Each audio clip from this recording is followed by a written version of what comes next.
Hello, good morning to all of you, my dear students. Today we will learn about the female reproductive system. The female reproductive system, it consists of the following parts. First one is known as the primary sex organs, that is a pair of ovary and secondary sex organs, which includes accessory ducts, that is known as the pair of the oviduct. Number 2 is known as the accessory glands, that is the mammary glands, and the external genitalia, that is known as the vulva.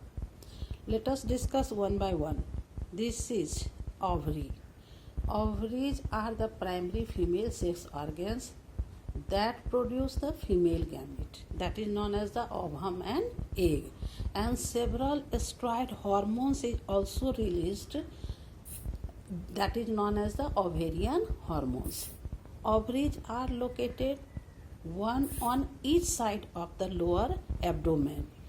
As we have discussed that the male reproductive system, it lies outside of the abdominal cavity, but here what is the difference? The ovaries are located one on each side of the lower abdomen and remain attached to the pelvic wall and uterus by ovarian ligaments.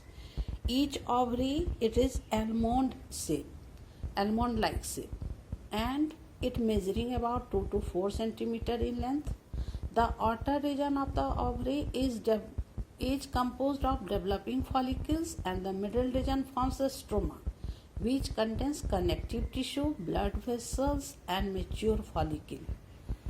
When we will see inside of this stroma, it is divided into two regions. One is known as the peripheral cortex, another is known as the inner medulla. The fallopian tubes. These tubes are known as the fallopian tubes, or you can say also oviduct. These are two small tubes about 10 to 12 centimeter in length, lying on either side of the uterus near the kidney. The opening of the fallopian tube is expanded. That one is expanded into the funnel-shaped structure, which is known as the infundibulum.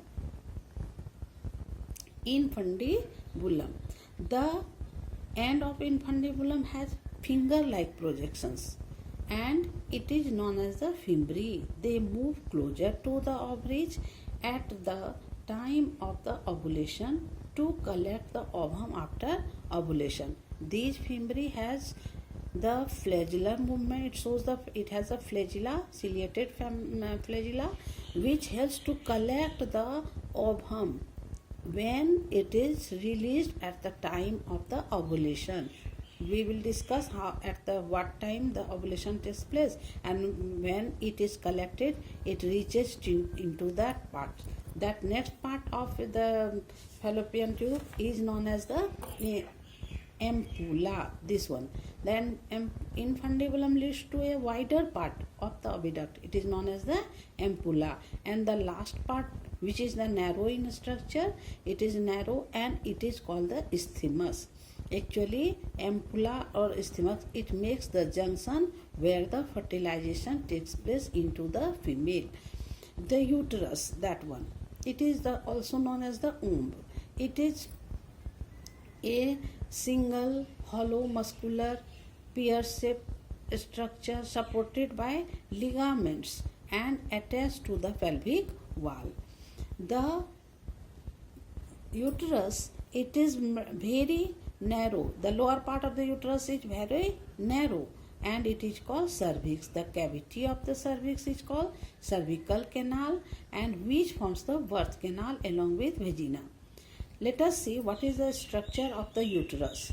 This uterus, it has 3 layers of the tissue.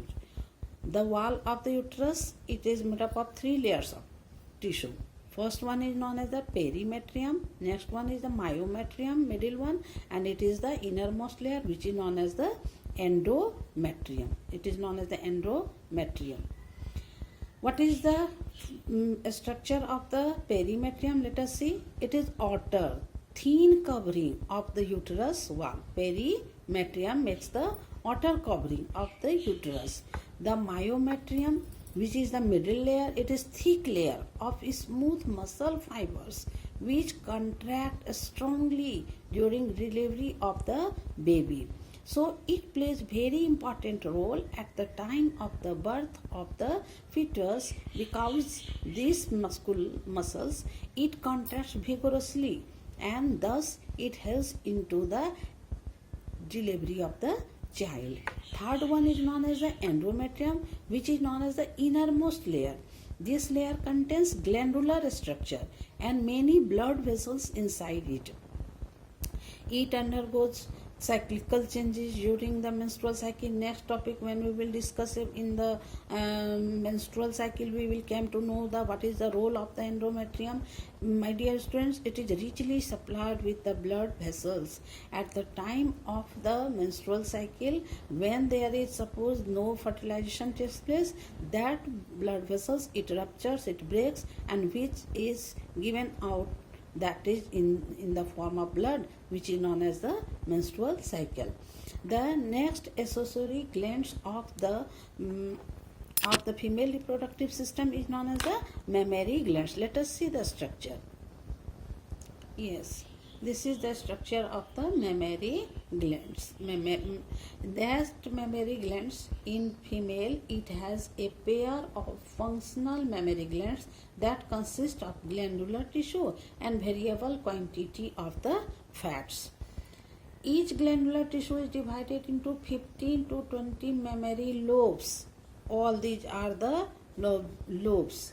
And these lobes consist of a group of alveoli, sac-like structure which you see, that is known as the alveoli. The alveoli open into mammary tubules, and the mammary tubules of each lobe open into a small mammary duct. Several mammary ducts join to form a wider mammary duct, which is known as the mammary ampulla, that is connected to the lactiferous duct just before the nipple, through which the milk is released at the time of the parturition. When there is a parturition will take place, the alveolar sac which you see here, it is filled with the milk, and through this nipple it is ejected after the parturition.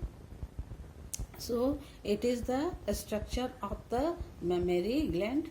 Up to here you will understand it easily. Thank you.